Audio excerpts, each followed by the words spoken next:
ذلك فضل الله يؤتيه من يشاء والله ذو الفضل العظيم. الحمد للہ وکفا وسلام علی عبادہ الذین اصطفى اما بعد. آج کی مجلس میں یہ بتانا ہے کہ تبلیغی جماعت اور دارالعلوم دیوبند کا آپس میں کیا رشتہ ہے اور جماعت کے غلط کاموں پر دارالعلوم دیوبند نے کیسی گرفت کی ہے. سب سے پہلے تبلیغی جماعت کا ہلکا سا تعارف ہو جائے. تبلیغی جماعت مولانا الیاس کاندھلوی رحمۃ اللہ علیہ کی قائم کی ہوئی ہے جو 1926 میں وجود میں آئی. آج اس جماعت کو قائم ہوئے 94 سال ہو چکے ہیں.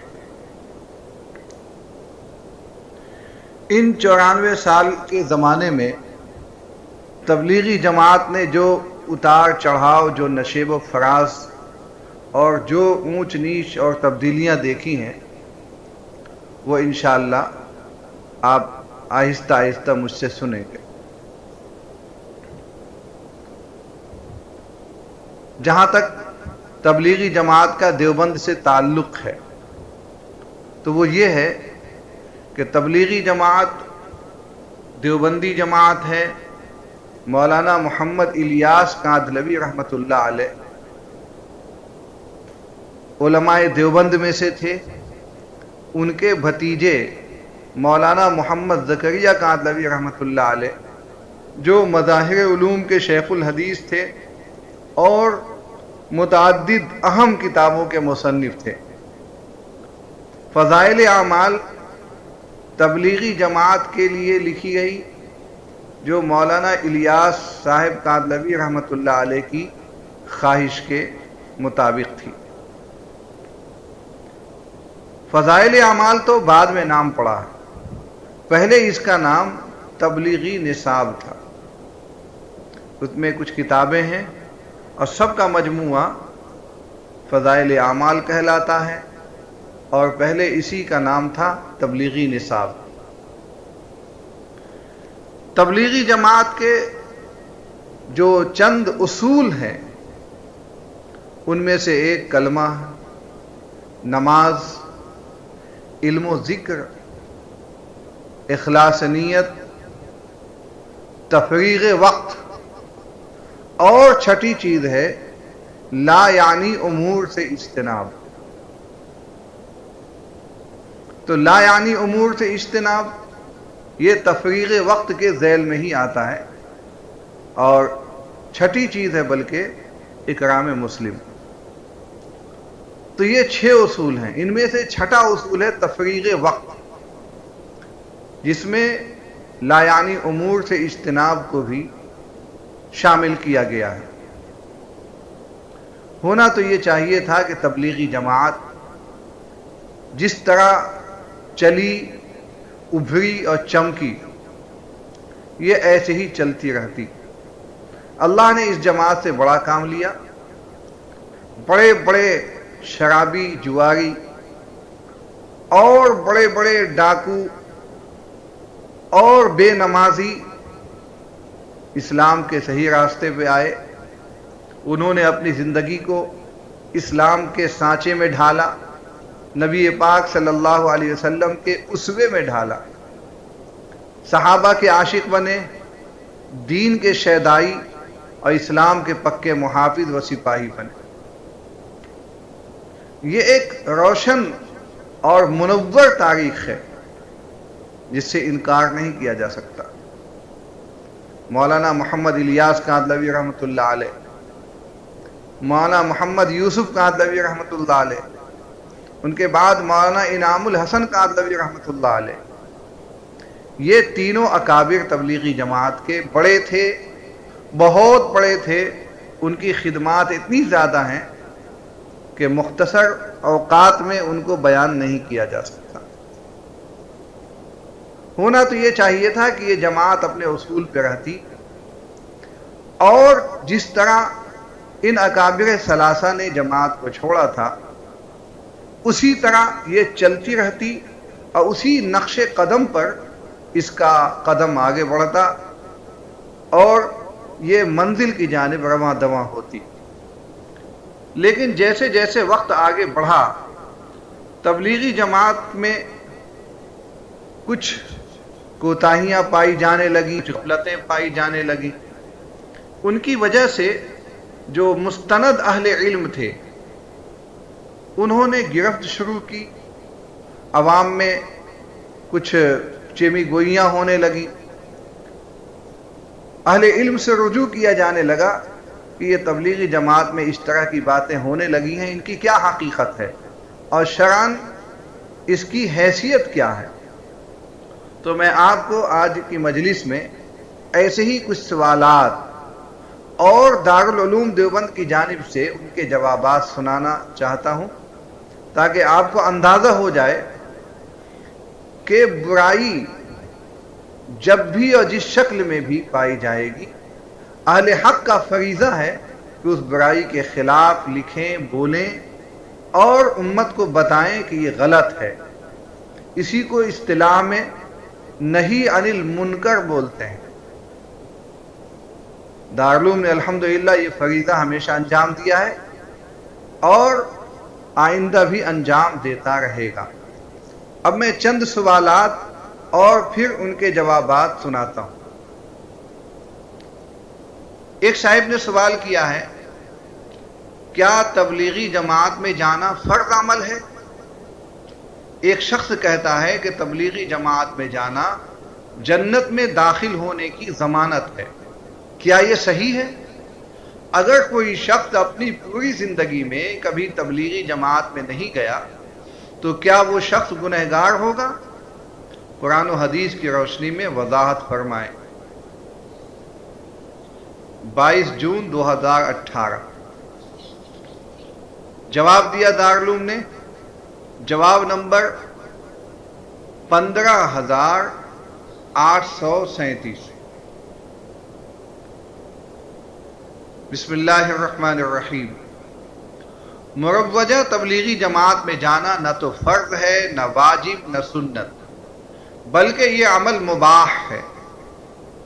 اگر کوئی نہیں گیا تو اللہ کے ہاں اس کی کوئی پکڑ نہیں ہوگی۔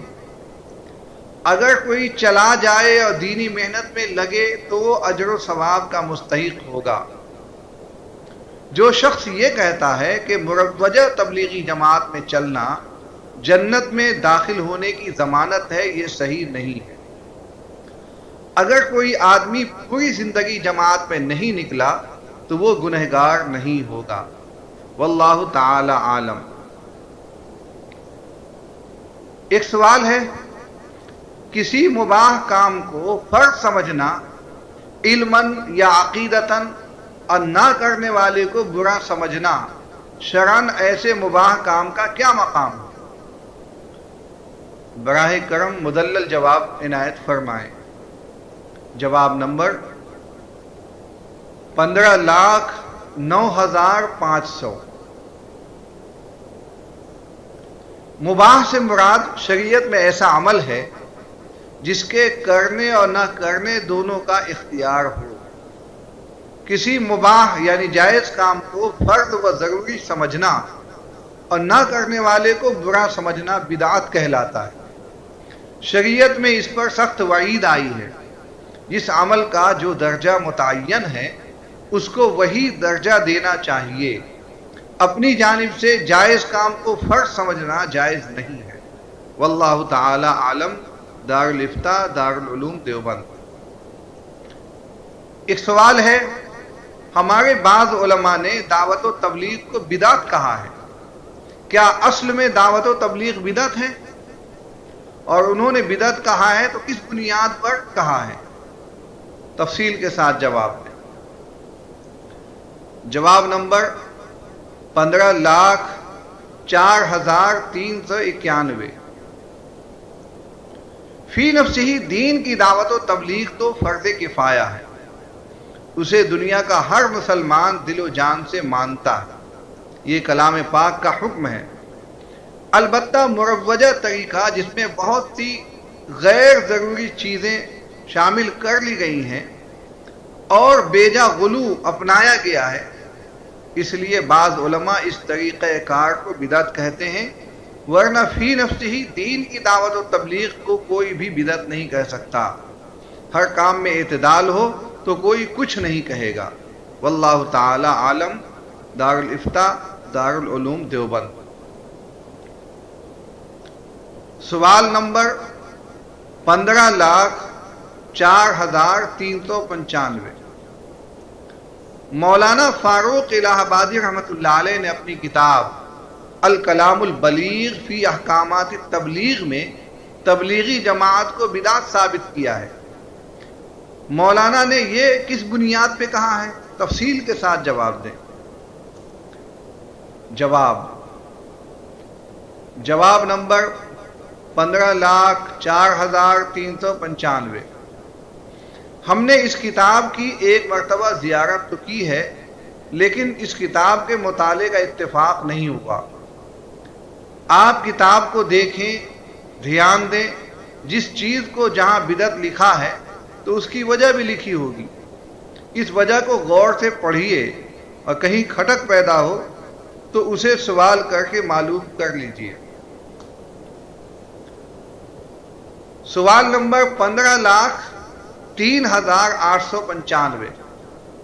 مفتی صاحب، دعوت و تبلیغ میں 3 دن اور 4 مہینے کا وقت لگانا کون سی حدیث یا قرآن کی آیت کریمہ سے ثابت ہے؟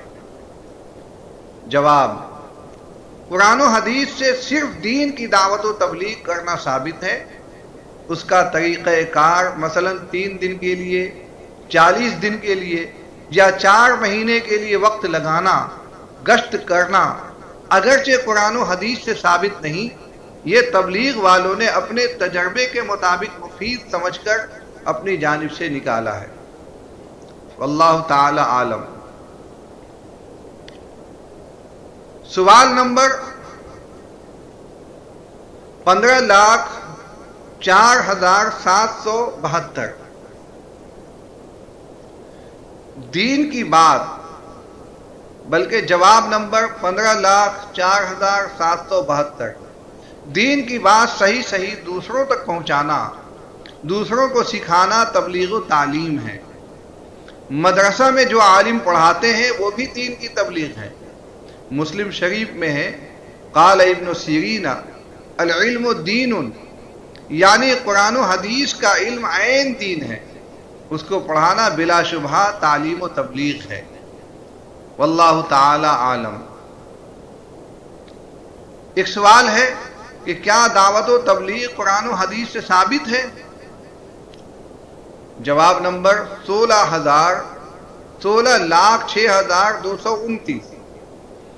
دین کے تمام احکام کی تبلیغ کرنا یعنی دوسروں تک پہنچانا فرض کفایہ ہے، یعنی کچھ مسلمان یہ فرض ادا کر لیں تو سب کی جانب سے کافی ہوگا۔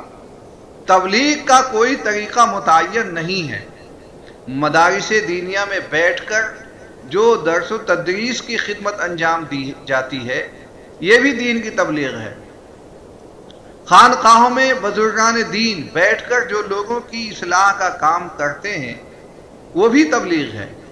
وعظ و نصیحت کے ذریعے علماء جو دین کی خدمت انجام دیتے ہیں اور تصنیف و تالیف کے ذریعے جو دین کی خدمت انجام دیتے ہیں، یہ سب دعوت و تبلیغ ہے۔ تبلیغ کا کام قرآن و حدیث سے ثابت ہے۔ واللہ تعالی عالم۔ ایک سوال ہے، کیا ہر مسلمان کو جماعت میں نکلنا ضروری ہے؟ جو لوگ جماعت میں وقت لگا کر آتے ہیں ان کا کہنا ہے کہ مدرسے کی پڑھائی نہیں شرط ہے۔ ہر حافظ، ہر قاری، ہر مفتی، ہر مولانا کو 1 سال لگانا فرض ہے، نہیں تو دین مکمل نہیں ہوگا۔ آپ سے گزارش ہے کہ آپ میری بات پر غور فرما کر جواب دیں، عین نوازش ہوگی۔ جواب نمبر 16,06,153۔ جماعت میں نکلنا ہی ضروری نہیں۔